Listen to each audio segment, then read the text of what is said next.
ይህን ቪዲዮ ከ18 ዓመት በታች ያላችሁ እንዳትመለከቱት አሳስባለሁ። ስለዚህ ከ18 ዓመት በታች ከሆናችሁ አሁን ነው አጥፉት። እሺ ከዚህ በፊት በራሷ ሴክስ እንድትጠይቅ አድርጋት በሚለው ቪዲዮ ላይ ቃል በገባሁት መሰረት በዛሬው ቪዲዮ ደግሞ እንዴት በራሷ ደጋግማ እንድትፈልግ እንደምታረቃት ለመመልከት እንሞክራለን። በተለይ በትዳር ወይ በእጮኝነት ህይወት ውስጥ ካለ ይህ ቪዲዮ እንደሚጠቅምህ እርግጠኛ ነኝ። ስለዚህ እስከ መጨረሻው ድረስ ተከታተል። ወደ ዋናው ሐሳባችን ከማለፋችን በፊት ግን የዚህ ነገር ዓላማ ምንድነው ብሎ የሚጠይቅ ሰው አይጠፋም። ማለትም ለምንድነው ሴት ልጅ ደጋግማ ሴክስ እንድትፈልግ ማድረግ የምፈልገው ብሎ ሊጠይቅ ይችላል። ለዚህ መልሱ ከተራ እርካታ ያለፈ ነው። መጀመሪያ ይህ ግልጽ እንደሆነልህ በሴትና በወንድ መካከል ያለውን የሴክስ ትርጉም መረዳት ይኖርብሃል። እስቲ ይህችን ቪዲዮ አይተን እንመለስ። ወንድ ለሴክስ ያለው ትርጉም ፈጽሞ እንደ ሴት አይደለም፣ ይለያያል።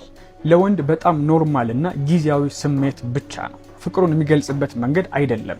ኢቭን በተደጋጋሚ ግንኙነት እያደረገ ሲመጣ እየሰለቸው እንጂ ወደ ፍቅር ውስጥ እየገባ አይደለም የሚመጣው።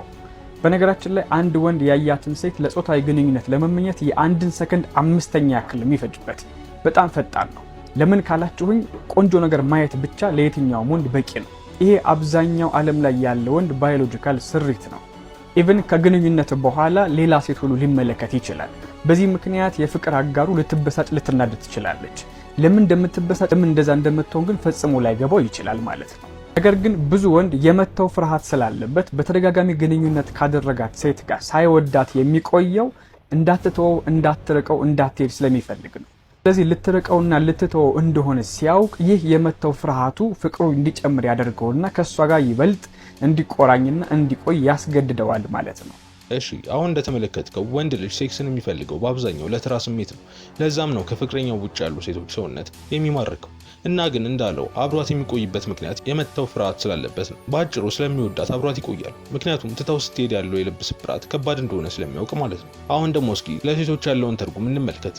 እናም በደንብ አስተውለ ስማው። ሴክስ ማድረግ ለወንድና ለሴት የተለያየ ትርጉም አለው። ለምሳሌ ለሴት የእውነት ፍቅሯን የምትገልጽበት በዚህ የፍቅር ህይወት ውስጥ ነገ ተስፋ እንዳየችና ለዛም ቁርጠኛ እንደሆነች የምታሳይበት፣ ይህም አጋሯ የሆነው ሰው የእውነት የሷ እንደሆነ እርግጠኛ የምትሆንበት ሂደት ነው። ስለዚህ ከቅጽበታዊ ስሜት ያለፈ ነገን አሻገራ እንድታይ ጭምር የሚያደርጋት ነው ማለት ነው። ያ ማለት የበለጠ ግንኙነት እያደረገች በመጣች ቁጥር የበለጠ በዚህ የፍቅር ህይወት ውስጥ እየገባችና ይበልጥ ነገዋን በዚህ ውስጥ እያሰበች እንድትመጣ ያረጋታል ማለት ነው። ስለዚህ ጾታዊ ግንኙነት ማድረግ ለሴት እንድትቀራረብ እንድትቆራኝና ይሄ ሰው የኔ ነው ብላ እንድታስብና ለዚህ ህይወት ደግሞ ራሷን እየሰጠች እንድትመጣ የሚያደርጋት ማረጋገጫ የምታገኝበት ሂደት ነው ማለት ነው። አሁን ዋናው ሐሳብ ያለው እዚህ ጋር ነው። ሴክስ ለሴት ልጅ ከቅጽበታዊ ስሜትነት ያለፈ የምትቆራኝበትና ከዛ ሰው ጋር የምትቀራረብበት መሳሪያ ነው። ይህ ብቻ ሳይሆን ከዛ ሰው ጋር ወደፊቷ እንድታስብና ከዛ ሰው ውጪ እንዳታይ የሚያደርጋት ነገር ቢኖር ሴክስ ነው። ስለዚህ አሁን መልሱ ግልጽ ከሆነልህ በተደጋጋሚ ሴክስ እንድትፈልግ ማድረግ ጥቅሙ ከአንተ ጋር ይበልጥ እየተቀራረበች ይበልጥ እየተቆራኘች እንድትመጣና ከአንተ ጋር ብቻ ወደፊቷ እንድታስብ ስለሚያደርጋት ነው። ብዙ ጊዜ በተለይ በውጭው ዓለም የሚሰማ ክርክር አለ። እሱም ምንድነው? አንድ ሴት የመጀመሪያዋንና ደጋግማ የተኛችለትን ወንድ በፍጹም አትረሳም። ስለዚህ ከዚህ በፊት ድንግል ካልሆነች እንዴት አናደርግም ይላሉ። ሌሎች ደግሞ አይ ዋናው ፍቅር ነው እንጂ ያም ሆነ ይህ ከስንትም ሰው ጋር ስተኛ ያለፈው ህይወት ያለፈ ነው ይላሉ። ግን አሁን በተነጋገርነው መሰረት ከሆነ ያለፈ የሚባል ነገር የለም። ከአንድ ወንድ ጋር አብራ በተኛች ቁጥር ከዛ ሰው ጋር ስሜታዊ ቁርኝነት የሚኖራት ከሆነ በምንም አይነት ሚንስ ያንን ሰው ፈጽማ ከልቧ አታስወጣው። ያም ሆነ ይህ ግን እንደኔ ምክር የሚመክርህ ከዚህ በፊት ከማንም ጋር አለመሆኗን ብታረጋግጥ፣ ያ እንኳን ባይሆን ቢያንስ ከብዙ ሰው ጋር አለመሆኗን ማረጋገጥ ይኖርባል። ዞሮ ዞሮ ይህንን በዚህ መልኩ ከመለስን አሁን ወደ ዋናው ሐሳባችን እንግባና እንዴት ነው አንድን ሴት በተደጋጋሚ ሴክስ እንድትፈልግ የምታደርገው የሚለው እንመልከት። እሺ ከዚህ በፊት እንደተነጋገርነው ለሴት ልጅ ፍላጎት መነሳት የመጀመሪያው ነገር አይምሮዋ ላይ ነው። ሁልጊዜም ማስታወስ ያለብህ ህግ አይምሮዋ ከተቀበለው ሰውነቷ ይታዘዛል። ስለዚህ አይምሮዋ ላይ መስራቱ አስፈላጊ ነገር ነው። አሁን ሁለት አይነት ስሜቶችን ብትፈጥርባት ተመራጭ ነው። አንዱ ጉጉት ነው፣ ሁለተኛው ደግሞ እርግጠኛ እንዳትሆን ማድረግ ነው። እነኚህ ሁለቱ አንድ ላይ ሲሆኑ ደጋግማ እንድትፈልግ የሚያደርጓት ስሜቶች ናቸው። ታዲያ እንዴት ነው ይህንን ማድረገው ካልክ የሚችል ሰው በመሆን ነው። ማለትም እሷን የመጉዳት ችሎታው ሊኖር ይገባል። ይህ ማለት ትጎዳታለህ ማለት አይደለም። ነገር ግን ሴቶች በተፈጥሮ ከነሱ የሚበልጥ ወንድ ነው የሚፈልጉት። እነሱን መጠበቅ የሚችል ወንድ ማለት ነው። መጠበቅ ከቻለ ደግሞ መግዷትም ይችላል ማለት ነው። ስለዚህ ጠንካራ ወንድ ልትሆን ይገባል። አካላዊም ስሜታዊም ጥንካሬ ሊኖርህ ይገባል። እናም ይሄ እንዳለ ስታይ አንድ ላይ በምትተኙ ሰዓት ምን ሊፈጠር እንደሚችል ማሰብ ትጀምራለች። እናም ይህ ጥንካሬና ጉብዝና ጉጉትን ይፈጥርባታል። ታዲያ ግን አብራህ እንድትተኛ ይህ ብቻ በቂ አይደለም። ምክንያቱም ጠንካራ ስለሆንክና ልታረጋት የምትችል ስለሆንክ ብቻ አብራህ ከተኛች ሪስኩ እሷ ላይ ነው። ስለዚህ አንተን ልታምንህ ይገባል። የመጉዳት አቅሙ እንዳለ ነገር ግን እንደማትጎዳት ከዛ የሆነ ነገር ቢፈጠር ጥላሃት እንደማትሄድ እንድታውቅ ማድረግ አለብህ። ያኔ ካንተ ጋር ለመተኛት ክፍት ትሆናለች ማለት ነው። ሌላኛው ዋናው ሐሳብ ደግሞ እርግጠኝነትን አለመፍጠር ነው። ይህ ብዙ ወንዶች የሚሳሳቱት ነገር ነው። ለምሳሌ እንበልና ከልጅቷ ጋር አንድ ሁለት ያድራችኋል። ከዛ ግን ስታይ ሁሌም ተመሳሳይ ነህ። ሁሌም በተገናኛችሁ ቁጥር ተመሳሳይ ነገር ነው የምታዩ። እናም በዚህ ጊዜ እርግጠኝነት ይፈጠርባታል ማለት ነው። እናም በዚሁ ብዙ ወንዶች የሚሰሩትን አንድ ገዳይ ስህተት ስነግርህ ልክ ለመጀመሪያ ጊዜ አብረው የማድረግ እድል ሲያጋጥማቸው ነገሩን ያበላሹታል። ሁልጊዜም ቢሆን አንድ ሴት በተደጋጋሚ እንድትፈልግ ለማድረግ መሰረቱን የምትጥለው የመጀመሪያ ግንኙነታችሁ ላይ ነው። ማለትም ልክ ለመጀመሪያ ጊዜ አብራችሁ ስታድሩ ማሰብ ያለብህ ስለ ራስህ ሳይሆን ሙሉ ለሙሉ ስለ እሷ ነው። ግን ብዙ ወንዶች የሚያደርጉት ተቃራኒውን ነው። ምክንያቱም የሚያስቡት የዛሬን ብቻ ነው። ስለዚህ ራሳቸው ላይ ያተኩራሉ። እሷ ተደሰተች አልተደሰተች አይሉ፣ ራሳቸው ብቻ ተደስተው ለመውጣት ይሞክራሉ። እናም በዚህ መሃል የእሷን ፍላጎት ኢግኖር ያደርጉታል። ከዛም በቀጣይ ሲጠይቋት ፍላጎት አይኖራትም ማለት ነው። ለምን? ምክንያቱም የመጀመሪያው አሪፍ ስላልነበር ነው። ስለዚህ በቀላል አማርኛ እሷ ደጋግማ እንድትፈልግ ማድረግ ከፈለግ የመጀመሪያ ጊዜው ለእሷ ስጥ። አንተ ምንም ባያስደስትም እንኳን እሷን ለማስደሰት ሞክር። የመጀመሪያ ጊዜ እንኳን እንደዛ ሳታደርግ ብታልፍ ልክ በሌላ ጊዜ ስትስማማ እሷ ላይ ትኩረት አድርግ። ያኔ ራሷ ማነሳሳት ትጀምራለች። ራሷ መጠየቅ ሰጀስት ማድረግ ትጀምራለች። ምክንያቱም ያሳያሃት ነገር ማንም ወንድ የማያደርገውን አሁን ሚስጥሩን እየተረዳሁ ይመስለኛል። እስቲ ይህችን አጭር ነገር አይተን ደግሞ እንቀጥላለን። እንግዲህ ሴት ልጅ በተለያየ ምክንያት ፍላጎቷ ሊቀንስ ይችላል።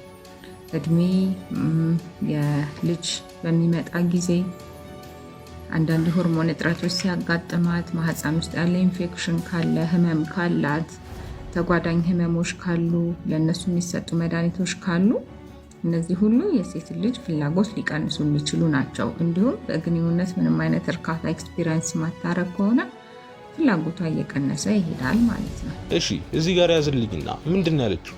ሴት ልጅ በግንኙነት ወቅት ምንም አይነት እርካታ የማታይ ከሆነ ፍላጎቷ እየቀነሰ ይመጣል። የኔም ሙሉ ሐሳብ ይህ ነው።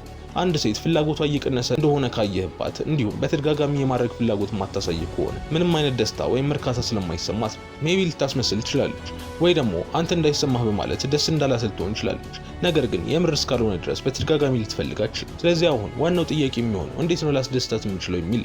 ለዚህ ደግሞ ይህንን የዶክተር አዲስ ጸጋን ንግግር በአጭሩ እንድትመለከት ጋብዛለሁ። ሌላው አሁን በትዳር ላይ ያሉ ባልና ሚስቶች አንድ ባል ሚስቱን ከዚህ በፊትም ጠይቄሽ ነበር እዛኛው ላይ እና ይህንንም አትመልስልህም መቼም አሉኝ። አንድ ባል ሚስቱን የእርካታ ደረጃዋን ከፍ ለማድረግ የእሷን እያንዳንዱ መነካት ያለባቸውን ቦታ ማወቅ መቻል አለበት እና ስለ ጂስፖት አነሳሽ እና ከዛ በኋላ እንትን አላልሽው ሜቢ እሱንም በደንብ እንትን ብናደርገው የብዙ ሰዎችን ችግር ይፈታል ብዬ አስባለሁ። እና ምንድነው እንዴት ነው መደረግ ያለበት? እንግዲህ ሴት ልጅ ምን ዝግጁ ያደርጋታል የሚለውን ለማወቅ የሴት ልጅ አፈጣጠር ስሜቷ ምኑ ጋር ያለው የሚለውን ማወቅ ነው። የመጀመሪያው እንግዲህ ኒፕል ስቲሙሌሽን ነው ወይም የጡት ጫፎችን በደንብ ስቲሙሌት ማድረግ ነው። ሁለተኛው ክሊቶራል ስቲሙሌሽን ነው። አማርኛው ይከብዳል ለመጠቀም። ስለዚህ ክሊቶራል ስቲሙሌሽን። ሌላ ስቲሙሌሽን አይነቶች አሉ ከኛ ሀገር ካልቸር ጋር አይሄዱ እነዛ ስቲሙሌሽኖች ማለት ነው። ስለዚህ በዋነኝነት ኒፕል እና ክሊቶራል ስቲሙሌሽን የሴት ልጅ ስሜት እንዲነቃቃ ኦርጋዝም እንድትደርስ ይረዳታል፣ ወይም እርካታን ኤክስፒሪየንስ እንድታረግ ይረዳታል ማለት ነው። ስለ ጂስፖት ያወራ ነው። ያው ጂስፖት አናቶሚው በሳይንስ ትንሽ አከራካሪ ነው። አንዳንዱ ጂስፖት የሚባል ነገር የለም ይላል። አንዳንዶች ደግሞ ጂስፖት የክሊቶሪስ አካል ነው አንደኛው እና አናቶሚው ለማስረዳት ራሱ ይከብዳል። ከሰው ሰው ይለያያል። ግን አናቶሚው ከተገኘ እሱ ስቲሙሌት እየተደረገ የግንኙነት ፍላጎት መጨመርና እርካታ እንዲደርሱ የተደረጉ ሴቶች የተወሰነ ቢሆንም ጥናቶች ደግሞ ያሳያሉ። ስለዚህ ጂስፖትን በዋነኝነት እንዲጠቀሙ የምንመክረው የተገረዙ ሴቶችን ነው። ያ ማለት ምንድነው? ክሊቶሪስ እንግዲህ የሴቶች የውጨኛው የብልት አካል ላይ ወጣ ወይም ጎላ ብሎ ያለው አካል ነው። ኦልሞስት 80% ስሜት እሱ ላይ ነው ያለው። በጣም ብዙ ነርቭ ኢንዲንጎች ስላሉት ስሜት እሱ ላይ ነው ያለው ማለት ነው። እሱን ስቲሙሌት በተደረገ ቁጥር የሴት ልጅ ስሜት ጣሪያ መድረስ ከፍ ይላል። ሲገረዙ ሴቶች ደግሞ እሱን ቆርጠው ነው የሚያወጡት ግርዛት ላይ ማለት ነው። ስለዚህ እሱ ከተቆረጠ በኋላ ከታች ጂስፖት አለ። አንቴሪየር ቫጃይና ላይ ብዙ ጊዜ ይገኛል። ወይም አንቴሪየር እንግዲህ ፊት ለፊት ነው፣ ቫጃይና ብልት ነው። የብልት ፊት ለፊተኛው አካል ላይ ጂስፖት የሚባለው አካል ይገኛል ማለት ነው። ስለዚህ እሱን ሎኬሽኑን በደንብ አውቆ ወይም አናቶሚውን አውቆ ስቲሙሌት ማድረግ የሴት ልጅ ፍላጎት ከፍ እንዲል ያደርጋል። ስለዚህ አጥኑ ነው አናቶሚውን ማጥናት ያስፈልጋል።